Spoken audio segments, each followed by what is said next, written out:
چاروں میں وجہ حسر. اگر لفظ کا معنی ظاہر ہے، اگر لفظ کا معنی ظاہر ہے تو یا تو یہ تعویل اور تخصیص کا احتمال رکھے گا یا نہیں رکھے گا. اگر لفظ کا معنی ظاہر ہے تو پھر یا تو تعویل اور تخصیص کا احتمال رکھے گا یا نہیں رکھے گا. اگر تعویل اور تخصیص کا احتمال رکھتا ہے تو پھر دو حال سے خالی نہیں. اس معنی کا ظہور صرف صیغے سے ہوگا، محض صیغے سے معنی ظاہر ہوگا، یا صیغے سے ظاہر نہیں ہوگا. اگر معنی کا ظہور صرف صیغے سے ہوتا ہے تو وہ ہے ظاہر، اور اگر صرف صیغے سے نہیں ہوتا بلکہ اس معنی کے لیے کلام کا چلایا جاتا ہے تو اس کو وہ ہے نص. وہ کیا ہے؟ نص ہے. یہ اس وقت ہے کہ جب کلام تخصیص اور تعویل کا احتمال رکھے، اور اگر تعویل اور تخصیص کا احتمال نہ رکھتا ہے تو دو حال سے خالی نہیں. یا تو وہ نسخ کو قبول کرے گا یا نسخ کو قبول نہیں کرے گا. اگر وہ نسخ کو قبول کر لے تو وہ ہے مفسر، اور اگر نسخ کو قبول نہ کرے تو وہ ہے مؤول، عفواً تو وہ ہے محکم. تو وہ کیا ہے؟ محکم. وجہ حسر سمجھ میں آ گئی؟ اگر لفظ کا معنی ظاہر ہے، اگر لفظ کا معنی ظاہر ہے، تعویل اور تخصیص کا احتمال ہوگا یا نہیں ہوگا. اگر تعویل اور تخصیص کا احتمال ہے تو پھر دو حال سے خالی نہیں. یا تو ظہور معنی صرف صیغے سے ہوگا یا صرف صیغے سے نہیں ہوگا. اگر صرف ظہور معنی صرف صیغے سے ہوتا ہے تو وہ ہے ظاہر، اور اگر ظہور معنی صرف صیغے سے نہیں بلکہ کلام کا چلایا جانا ضروری ہے اس کے لیے تو وہ نص ہے. اور اگر وہ تعویل اور تخصیص کا احتمال نہیں رکھتا تو پھر دو حال سے خالی نہیں. نسخ کو قبول کرے گا یا نہیں کرے گا. اگر نسخ کو قبول کر لے تو وہ ہے مفسر، اور اگر نسخ کو قبول نہ کرے تو محکم ہے. وہ آگے سمجھ میں؟ پھر محکم کی دو قسمیں، محکم لعین ہی ہوگا یا محکم لغیر ہی ہوگا. محکم لعین ہی ہوگا یا محکم لغیر ہی ہوگا. محکم لعین ہی وہ محکم ہے کہ جن کا تعلق اللہ تعالیٰ کے ذات سے اور صفات سے ہو. وہ آیات جو کہ اللہ تعالیٰ کے ذات اور صفات اور وحدانیت سے تعلق رکھے وہ آیات محکم ہے، محکم لعین ہی ہے. آپ علیہ الصلوۃ والسلام کے زمانے میں بھی منسوخ نہیں ہو سکتا، نسخ کو قبول نہیں کر سکتا. یہ محکم لعین ہی جو کسی زمانے میں آپ کے حیات میں اور آپ کے وفات کے بعد بھی نسخ کو قبول نہ کرے وہ ہے محکم لعین ہی. دوسرا ہے محکم لغیر ہی. محکم لغیر ہی وہ آیات ہیں کہ جو آپ علیہ الصلوۃ والسلام کے زمانے میں اس کے نسخ کا احتمال تھا، لیکن آپ علیہ الصلوۃ والسلام کے وفات کے بعد اب ظاہر بات وحی تو نہیں آتی، تو آپ علیہ الصلوۃ والسلام کے وفات کے بعد اب اس کے نسخ کا دروازہ بند ہو گیا، احتمال ختم ہو گیا. اس لیے یہ محکم لغیر ہی ہے، محکم لغیر ہی.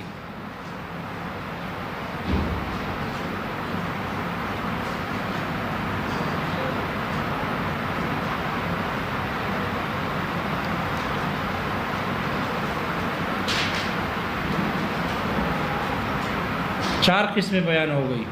دوسری تقسیم کے جو ظہور معنی کے اعتبار سے ہے ظاہر، نص، مفسر، محکم.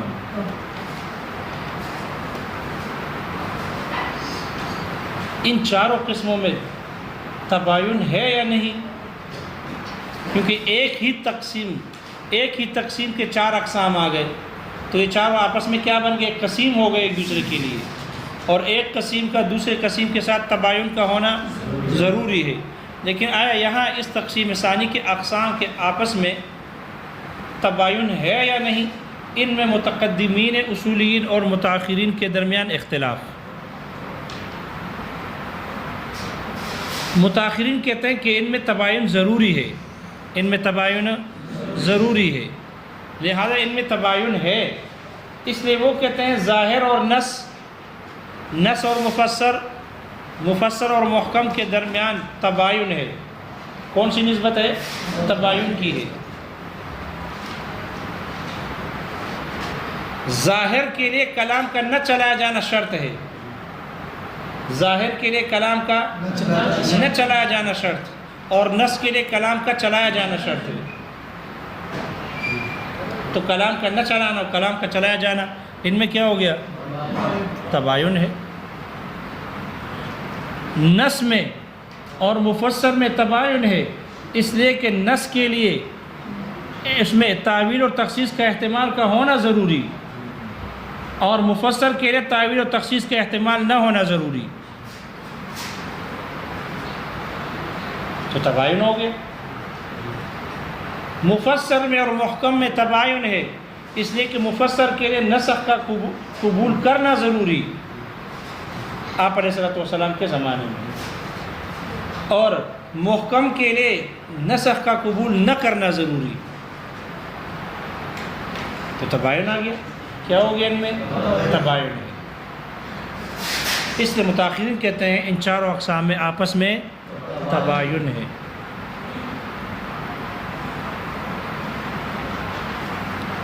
جبکہ متقدمین کہتے ہیں کہ نہیں، ان میں تباین نہیں ہے. ان کے اقسام کے آپس میں عموم خصوص مطلق کی نسبت ان کے اقسام میں آپس میں عموم خصوص مطلق کی نسبت ہے. یہ کہ ہم تو اس کو دیکھ کر خوش ہیں کہ الحمدللہ ٹائم زیادہ ہے اور گاڑی تو آگے نکل چکی ہے. ان میں عموم خصوص مطلق کی نسبت ہے. ظاہر عام مطلق، نص خاص مطلق ہے.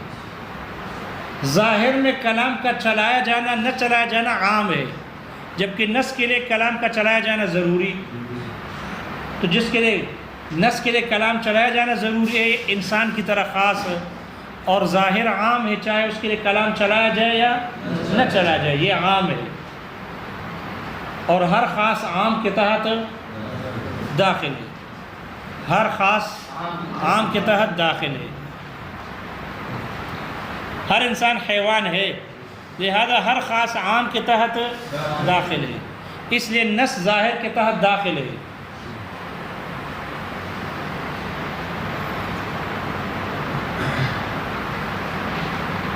نص میں اور مفسر میں عموم خصوص مطلق ہے، اس لیے کہ نص جو ہے چاہے تعویل اور تخصیص کے احتمال رکھے یا نہ رکھے عام ہے، جبکہ مفسر کے تعویل کے اور تخصیص کے احتمال کا نہ ہونا ضروری ہے.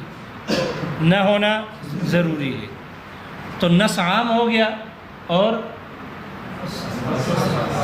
کیا چیز ہے؟ مفسر خاص ہو گیا. سر ہلا رہا ہے لیکن یہ ڈبل کام کر رہا ہے. یہ سبزی کی دکان پر بھی ہے اور ادھر بھی ہے. نص عام ہو گیا. کیسے عام ہو گیا؟ اس لیے کہ اس میں تعویل اور تخصیص کے احتمال ہو یا نہ ہو، لیکن نص مفسر کے لیے تعویل اور تخصیص کے احتمال کا نہ ہونا ضروری ہے. نہ ہونا ضروری ہے. نص مفسر میں اور محکم میں بھی عموم خصوص مطلق کی نسبت ہے. مفسر وہ ہے کہ جس میں نسخ قبول کرنا ہو یا نہ ہو، لیکن محکم کے لیے نسخ قبول نہ کرنا ضروری ہے. وہ آگے سمجھ میں. یہ متقدمین کہتے ہیں کہ ان سب میں آپس میں عموم خصوص مطلق کی نسبت ہے، تباین کی نہیں ہے، جیسے متاخرین اس بات کے قائل ہیں. کوئی مسئلہ سمجھ میں آ گیا؟ ظاہر کی تعریف کی ہے، وہ ہوا ما ظہر المراد منہ بنفس الصیغۃ. وہ ہوا ما سے مراد کلام ہے. ظاہر وہ کلام ہے جس کلام کی مراد ظاہر ہو گئی ہو بنفس الصیغۃ، نفس صیغے سے. ظاہر ہر وہ کلام کی جس کی مراد نفس صیغے سے ظاہر ہو، وہ ہے ظاہر. یہ جو تعریف کی نا ما ظہر المراد منہ بنفس الصیغہ، اس سے خفی، مشکل، مجمل، متشابہ نکل گئے. اس سے کہ اس کی مراد چھپی ہوتی ہے اور اس کی مراد ظاہر ہے، لہذا ما ظہر المراد منہ بنفس الصیغہ اس سے وہ چاروں نکل گئے. لیکن یاد رکھنا خفی، مشکل، مجمل، متشابہ کی دو حیثیتیں ہیں. ایک حیثیت معنی مرادی ظاہر ہونے سے پہلے کی، یہ پوشیدہ ہو اس وقت کی، اور ایک حیثیت معنی مرادی ظاہر ہونے کے بعد، پوشیدگی دور ہونے کے بعد. خفی، مشکل، مجمل، متشابہ، اس کی مراد تو چھپی ہوتی ہے، لہذا ما ظہر المراد سے وہ چاروں کی چاروں نکل گئے. لیکن جب خفی کی خفا دور ہو جائے، مشکل کا اشکال ختم ہو جائے، تو پھر وہ بھی ظاہر ہو جاتے ہیں. وہ بھی کیا ہو جاتے ہیں؟ ظاہر ہو جاتے ہیں. لہذا یہ خفی، مشکل، مجمل، متشابہ کی حیثیتیں دو ہو گئی. ایک ظہور مراد سے پہلے کی، جب مراد پوشیدہ ہو وہ، اور ایک پوشیدگی دور ہونے کے بعد مراد ظاہر ہونے کی. تو ما ظہر المراد منہ بنفس الصیغۃ، اس سے چاروں کی پہلی والی حیثیت ختم ہو گئی، وہ نکل گئی. جب اس کی مراد ظاہر نہ ہو، پوشیدہ ہو، چاروں نکل گئی. اور جب ان چاروں کی پوشیدگی دور ہو جائے تو پھر ما ظہر المراد منہ بنفس الصیغہ، نفس صیغے سے پھر وہ چاروں نکل گئی. نفس صیغے سے خفی، مشکل، مجمل اور متشابہ کی جب پوشیدگی دور ہو جائے تو اب وہ بھی کیا ہو گئے؟ ظاہر ہو گئے. اب ظاہر کی تعریف میں داخل ہو گئے. اس لیے ما ظہر المراد منہ بنفس صیغہ، نفس صیغے سے پھر نکل گئے. خفی نکل گیا، اس لیے کہ خفی کی جو پوشیدگی دور ہو گئی ہے، نفس صیغے سے نہیں ہوئی بلکہ تأمل سے ہو گئی، غور و فکر سے ہو جاتی ہے. طلب. مشکل بھی نکل گیا، اس لیے کہ مشکل کی پوشیدگی طلب کے بعد تأمل سے دور ہو گئی، نفس صیغے سے نہیں ہے. خفی، مشکل، مجمل، مجمل کی پوشیدگی متکلم کے بیان سے دور ہوتی ہے، متکلم کی طرف سے بیان آنے کی وجہ سے دور ہوتی ہے، نفس صیغے سے نہیں ہوتی. لہذا ظاہر میں داخل تھی، پھر نفس صیغے سے کیا ہو گئی؟ نکل گئی، خارج ہو گئی. رہا متشابہ، تو متشابہ کی پوشیدگی قیامت تک دور نہیں ہوتی، اس کی پوشیدگی قیامت تک دور نہیں ہوتی، اس لیے وہ پہلی قید سے نکل چکی ہے. اس لیے اس کی پوشیدگی دور ہوئی نہیں ہے، وہ کب ظاہر ہوئی نہیں ہے. جب ظاہر ہی نہیں ہوئی تو ظاہر کی تعریف میں بھی داخل نہیں.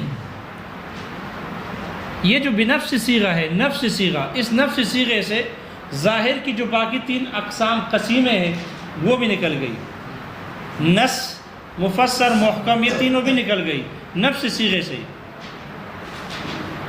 نص نکل گیا، کیوں؟ اس لیے کہ نص کا ظہور صرف نفس صیغے سے نہیں بلکہ کلام کے چلائے جانے سے ہوتا ہے.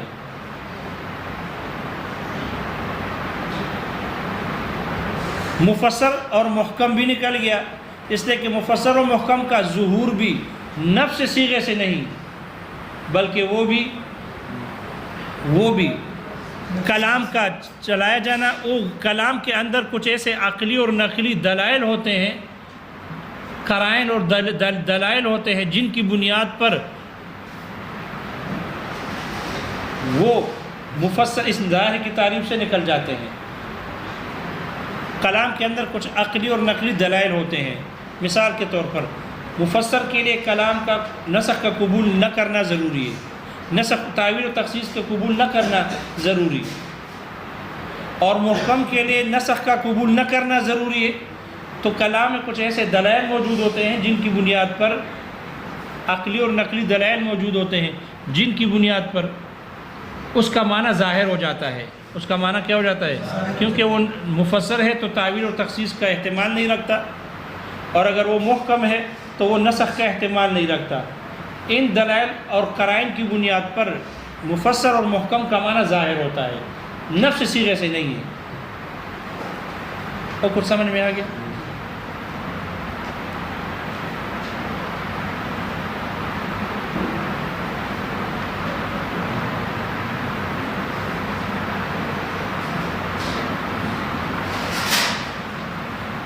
تو یہ کوئی سبق ہے جی؟ دیکھو بھی کتاب میں، والمؤول وہو ما، مؤول وہ لفظ ہے، ما سے مراد لفظ کلمہ لفظ ہے، وہو الماء مؤول وہ لفظ ہے ترجح من المشترک، مشترک میں سے جو راجح ہو، بعض وجوہہ اس کے بعض معانی، بغالب الرائے ظن غالب سے، وحکمہ اس کا حکم ہے العمل بہ اس پر عمل کا لازم ہونا واجب ہونا ہے، اعلی احتمال غلطی کے احتمال کے ساتھ، والقسم الثانی قسم بمعنی تقسیم کے ہے، دوسری تقسیم فی وجوہ البیان بذالک النظم اسی نظم کے ظہور معنی کے اقسام میں ہے، وہی اربعۃ اور وہ 4 ہیں، الظاہر پہلی قسم ہے ظاہر، وہو ما ظاہر وہ کلام ہے، ظہر المراد منہ جس کی مراد ظاہر ہو گئی ہو، بنفس صیغت نفس صیغے سے،